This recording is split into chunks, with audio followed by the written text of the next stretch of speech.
like a scripture that we need to chant and explain, interpret and put into practice within ourselves, our families and society. This isn't in any book. It's not in the basic curriculum, nor is it in the Baiton chanting rituals. Meanwhile, this scripture can illuminate our world and suggest methods of practice so that we can escape from suffering and deadlocks. This can be found in the Chinese canon. It's scripture number 307 or 73 in the Phepe Tham.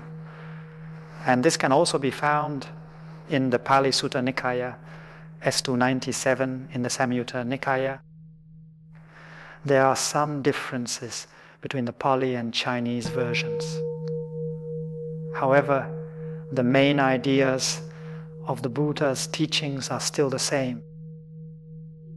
We're very fortunate to have both versions to compare. Sariputta often spoke of the second truth, of the Four Noble Truths, in terms of consumption, that is, food. And he reflected the Buddha's teachings very faithfully. We can and should view the Buddha's teachings or the second of the four nutriments in light of our desires, depending on the object, depending on the quality of the things we consume, whether we suffer greatly or suffer less. The son's flesh sutra responds to the yin. Need to understand the four nutriments in light of consumption, because our society now is a society of consumption. Because we consume without mindfulness, we suffer immensely. Now we must reflect on how we practice consumption in our daily lives. This sutra isn't taught in the Buddhist academies in Vietnam and China. It's not studied in basic Buddhist schools, nor in advanced Buddhist schools. Meanwhile, this sutra is a very important sutra. It's as important as the Anapanasati Sutta or the Dhammacakkappavattana Sutta. We know that the foundation of Buddhist teachings is the Four Noble Truths. Noble truth, translated into Sino-Vietnamese, is the Liu Hao or Ti Liu. And we must pay attention to the word truth, and we must also pay attention to the word noble. Hao is four sacred truths. Diu Hao is four wondrous truths. So why are these four truths called sacred and wondrous? First, the first truth is suffering. Suffering is Mara, is a demon. So why is suffering called a sacred truth? What is it about suffering that makes us call the truth of suffering a truth? A wondrous truth. Here's the word, the nen. Here's the word. If we analyze the Chinese characters, we see that there's a king in this. The word VP and Gu means king. And in the word Ho, there's also a king. No one can refute the words of a king. Here's the word Ongan. On this side is the word O. On this side is the ear and the O mouth. The question is, why is suffering a wondrous truth? A sacred truth. Suffering is rife on earth, rife in people's hearts. So what is sacred in suffering? The answer, according to the teachings, is that if we run from suffering, we'll never find a way to escape it. There's only one way: face suffering directly, contemplate it, look deeply into the heart of suffering, and we'll see the truth. will see the path to escape it. Therefore, suffering is sacred. Abandoning suffering, running from it, will never see the way out. So, the teaching, the practice, is to directly face, directly accept suffering, and look deeply into its heart. And when we understand the root, the source of suffering, then naturally the path to end suffering will appear. That's why suffering is said to be sacred. But if we're immersed in suffering, not knowing how to contemplate, running within it, then suffering is no longer a sacred truth, no longer something sacred and miraculous. Like a lotus, we can only grow it in mud. Without mud, we can't grow a lotus.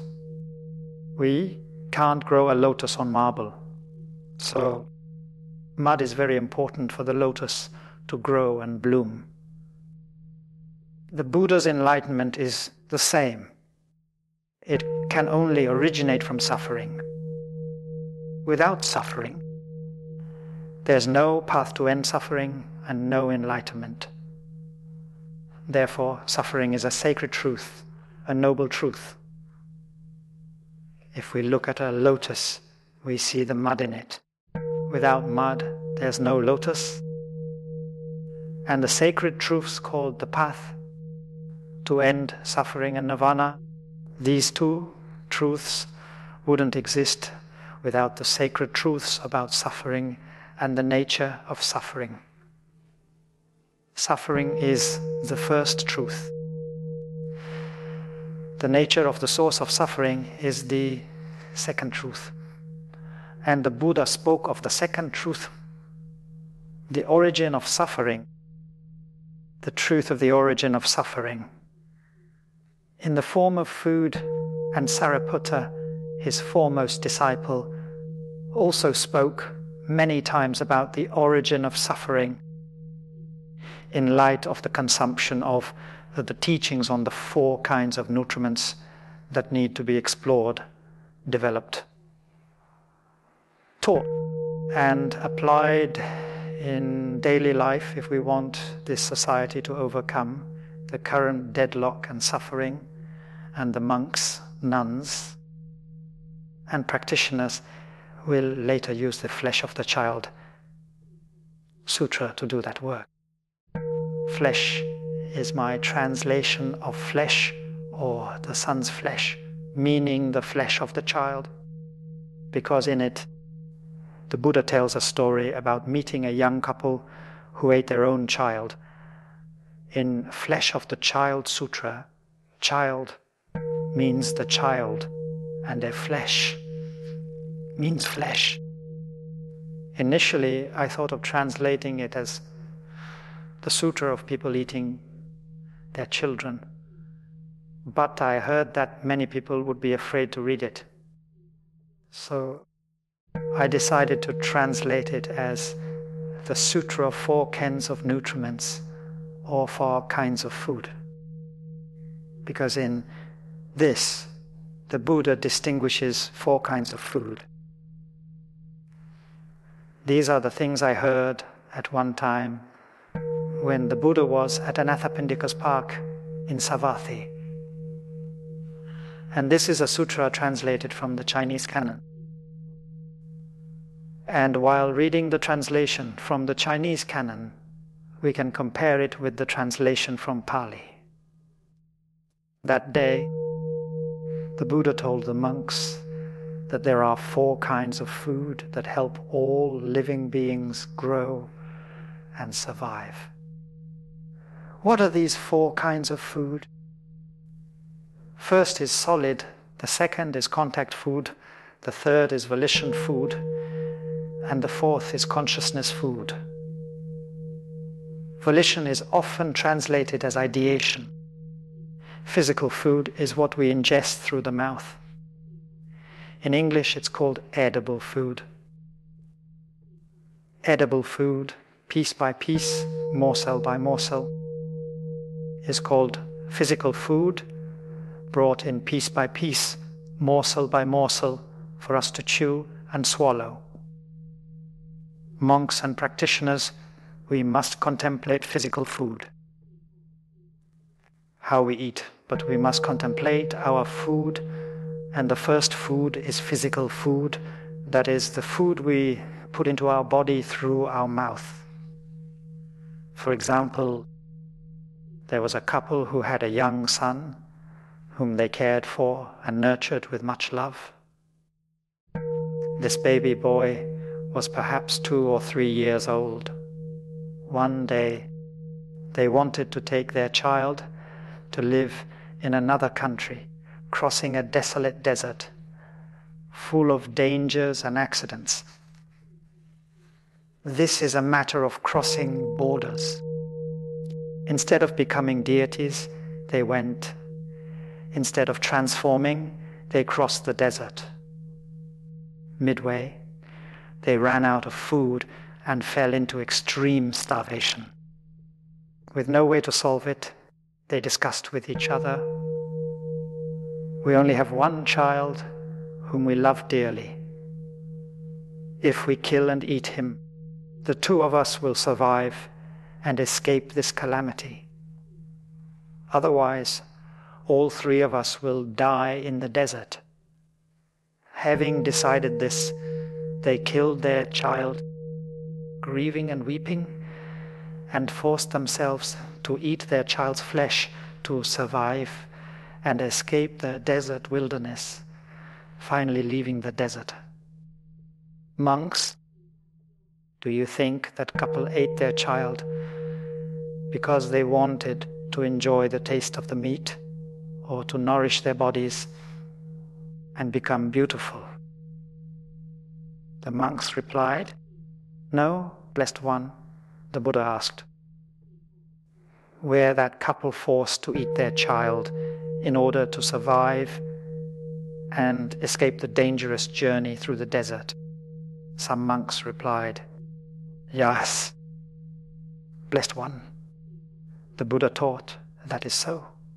Monks, whenever we receive physical food, we must practice contemplation in this way. Contemplate in this way, and we will attain a clear vision and understanding of physical food. Having a clear vision and understanding of physical food in this way, then the attachments and the 5 objects of desire will be dispelled. When the mind's attachments are dispelled, there will no longer be any attachment to the 5 objects of desire in the person of the noble disciple who practices and learns. The bonds of suffering will no longer exist, and the noble disciple will not have to return to this suffering world. This means that because of eating, we have to return. If we are not careful, we continue to eat like this, we will return to the world of suffering. If we eat with mindfulness, knowing how to contemplate, then we will not return to the suffering circumstances of this life. It means the state of suffering and entrapment in which we are sinking. The example that the Buddha gave about physical food is a very, very disturbing example.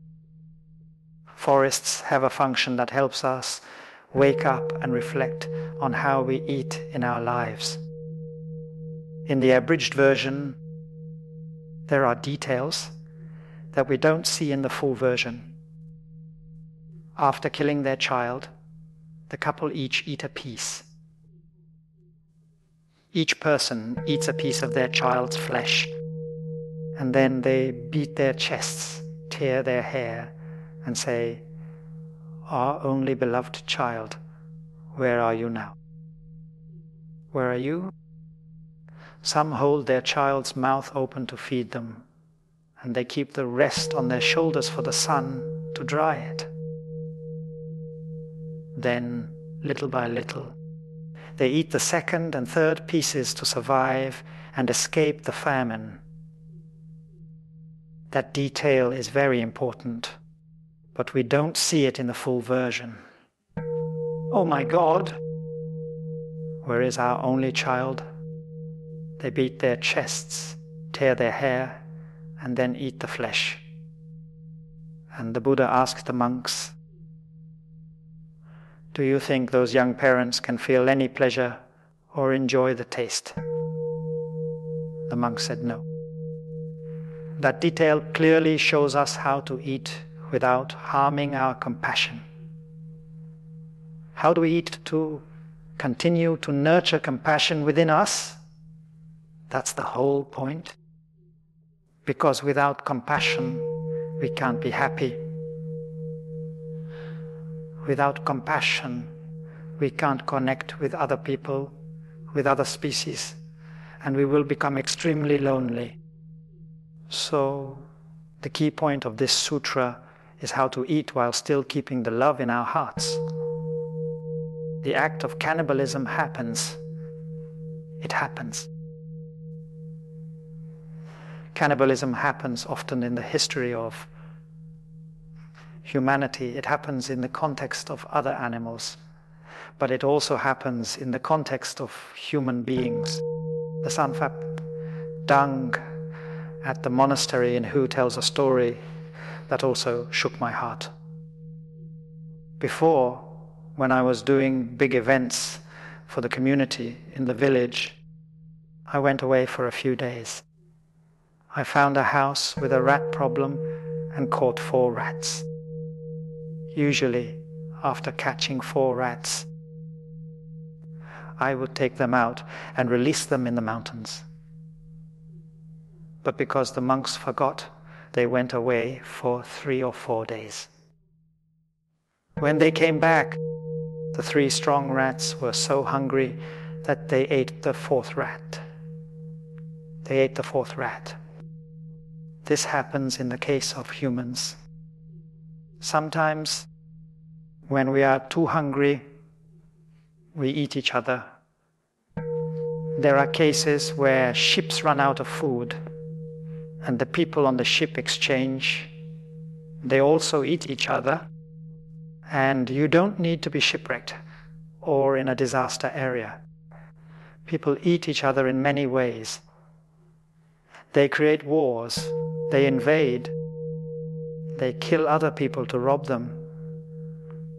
That's no different from eating each other.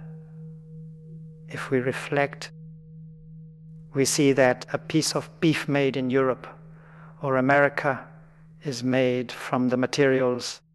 A piece of beef or a piece of chicken is made from the materials of grains. To make a piece of beef, to make a piece of chicken, we spend, meanwhile, there are many places in the world where adults and children don't have grains to eat. And people continue to. UNESCO statistics show that 40,000 children worldwide die each day. They die from hunger and malnutrition. 40,000 every day due to lack of food and malnutrition. When we eat a piece of beef or chicken like that, we know that that piece of beef or chicken is made with a lot of different kinds of grains. Eating one piece is equivalent to eating a basket of rice. So, eating a piece of beef or chicken consciously is like eating the flesh of starving children. We are eating our children and grandchildren everywhere.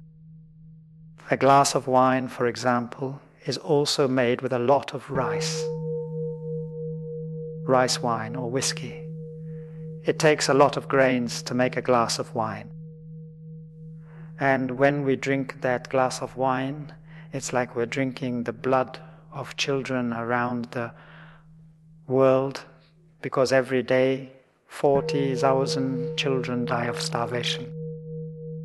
This cannibalism is happening every day, not just something from the past.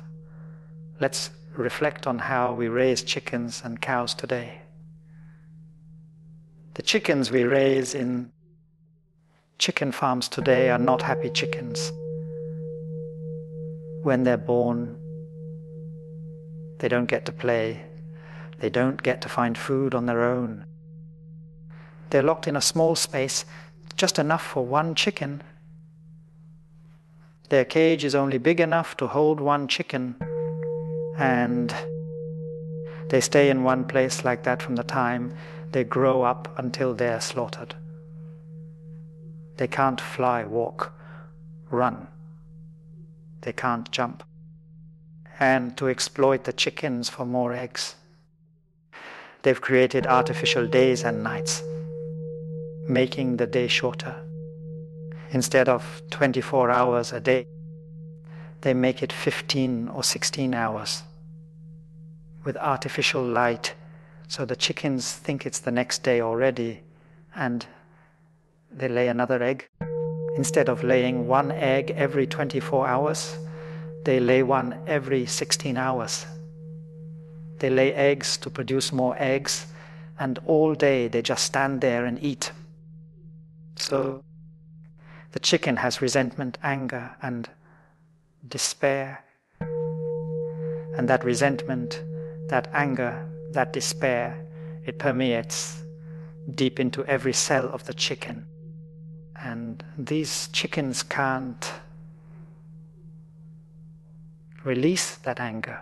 So they peck at the chicken next to them until it bleeds. Pecking at the chicken on the left until it bleeds. Then pecking at the chicken on the right until it bleeds. And eventually the chicken farmers have to cut off chickens' beaks because the chickens can't stop pecking at the chicken next to them. That's how we raise chickens now. And the chickens sold in supermarkets that we buy to eat, the roasted chickens and the marinated chickens are those kinds of chickens. Most of them are raised that way. And when we eat that piece of chicken, we're bringing in hatred, anger, rage, and despair into our bodies, because every cell of the chicken contains those toxins. So when we eat a piece of chicken like that, we're bringing in toxins, elements of suffering, into our bodies. It harms our body and mind because of the way we eat. Those of us who are vegetarian are blessed. Being vegetarian isn't suffering. Being vegetarian is a blessing, especially when we get to eat plants that haven't been treated with chemicals. We plant crops and raise. Treating animals in such a way can either nurture our compassion or it can destroy the compassion within us. We must use the teachings and awareness from this sutra to contemplate and examine it.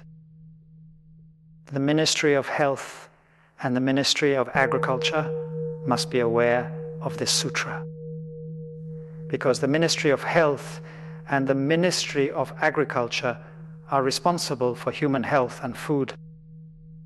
If people today are full of anger, despair, and violence, it's because they eat irresponsibly, daily introducing toxins of anger and defilement into their bodies. But why are cows mad? There's a reason for their madness. We know that female cows are never allowed to raise their calves. In the case of male calves, after they are born, they are taken away from their mothers and never see them again. These calves are raised separately and confined to one spot. They are not allowed to walk, run, or graze like normal cows. These calves are raised for about 100 days and then slaughtered for veal. That's how it is for every calf. They only live for 100 days. As soon as they are born,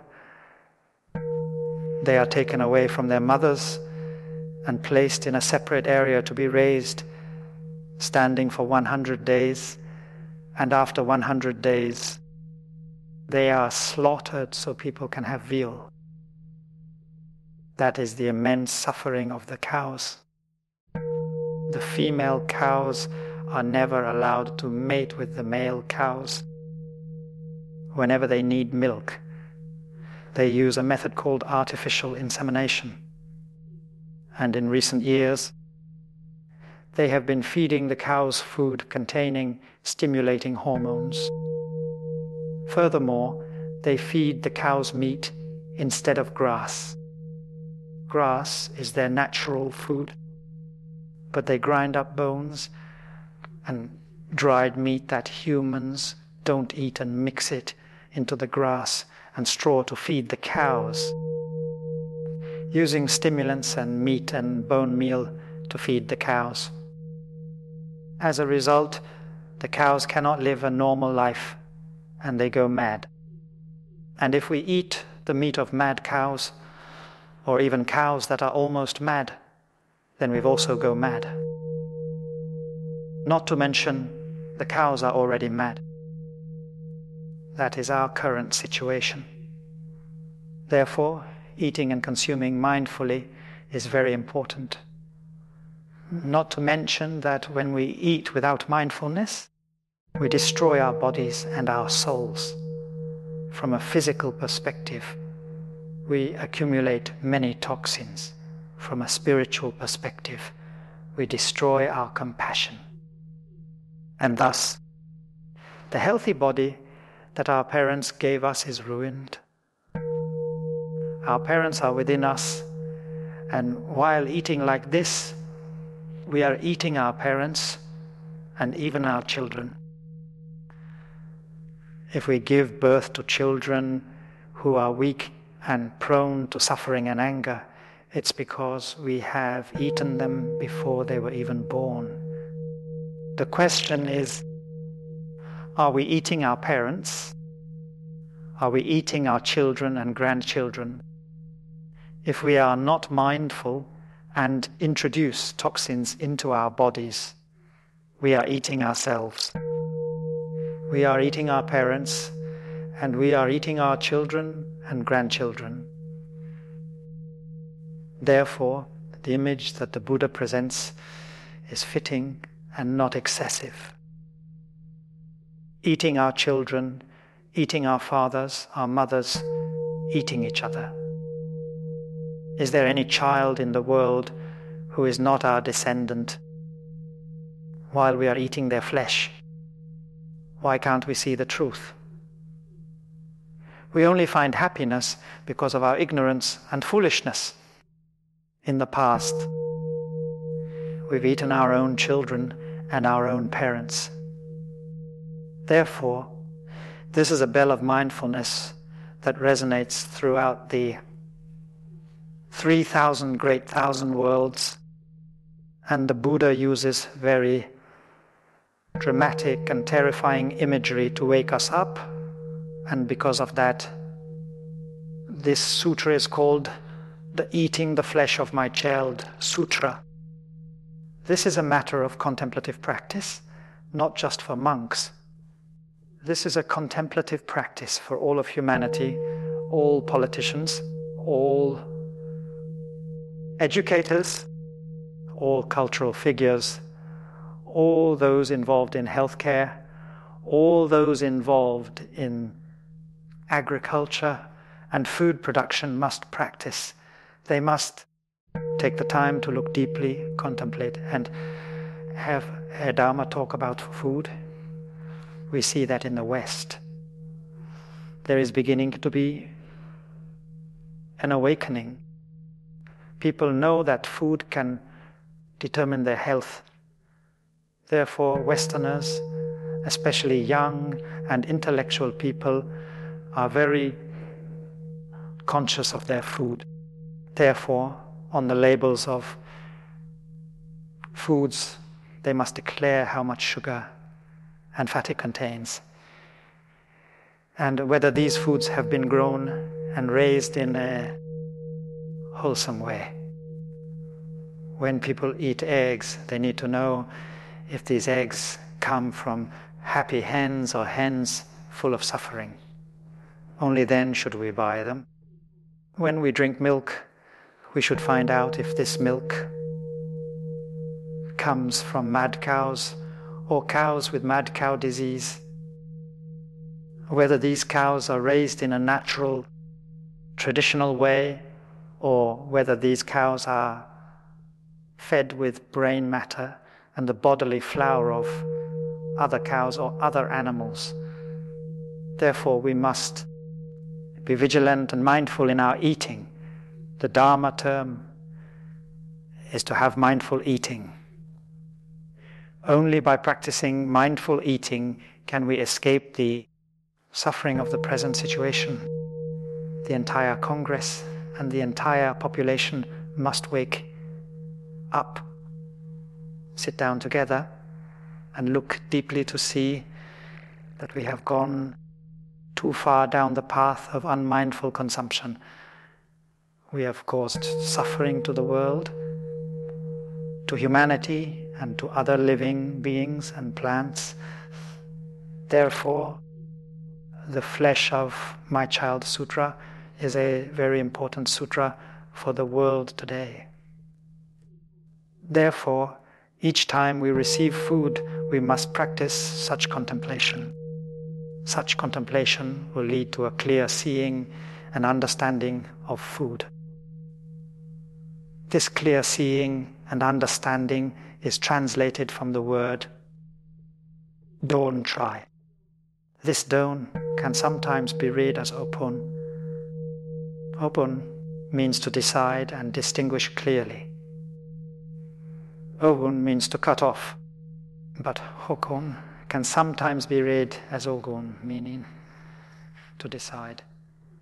If we know very clearly, decisively, and accurately and purely, we must know about our food. We must have a very deep and clear understanding of the nature of food. The nature of edible food should be fully comprehend. The nature of edible food should be fully understood. That is, don't try. When we have a clear understanding of food, then we will no longer have internal knots or latent tendencies. That is, we will no longer be greedy or attached into the craving for physical food. And that's when I realized eating with compassion. How to eat so that my body feels light. How to eat so that my soul doesn't have the toxins of despair and resentment. And when the mind gets caught up in objects of lust that have been consumed, then the noble disciple no longer has to return to this world. This world meaning what? It's the world of suffering, of despair. That realm, that world refers to our current situation. We have a situation of deadlock and suffering, and we don't want that situation of deadlock and suffering to continue. When that situation of deadlock and suffering ends, it means we don't return to this realm. Otherwise, we continue to live in that state of deadlock and suffering. Meaning, the noble disciple does not return to that painful realm called no return, attaining the fruit of no return. No return, no more cycles. Let's read that passage from the Pali scriptures. Monks, there are 4 kinds of food that sustain existence and lead to rebirth. What are the 4? Physical food, whether coarse or refined. Secondly, contact. Thirdly, mental volition. And fourthly, consciousness. Monks, These 4 kinds of food lead to existence and rebirth for beings. Monks, how should physical food be considered? Suppose a couple is traveling through a wilderness with limited provisions and a beloved child. Monks, as the couple travels through the wilderness, their meager provisions begin to dwindle, and a vast stretch of wilderness remains to be crossed. Monks, the couple thinks, our meager provisions are nearly exhausted, and a vast, desolate wilderness remains. This desert wilderness has yet to be crossed. So, let's kill our beloved only child, make dried meat and preserve it. They will eat their child's flesh and cross the remaining wilderness. Otherwise, all 3 of us will die. Then the couple kills their child, their beloved only child, makes dried and preserved meat, eats the child's flesh, and crosses the remaining wilderness. As they eat their child's flesh, they beat their breasts and weep. Where is our only child? Our child, where is he now? Monks, what do you think? Did the couple eat for pleasure, out of craving, or to adorn themselves, or to become fat and strong? No. Lord, so did they eat their child only to cross the desolate desert? Yes, Lord. In the same way, monks, I say that physical food should be considered. Monks, when physical food is understood, craving for the 5 sense pleasures is understood. When craving for the 5 sense pleasures is understood, there are no more fetters, and because of these fetters, a noble disciple is bound to be reborn in this world. That is the passage about physical food. We will learn about the other 3 types of food later. And each type of food is very important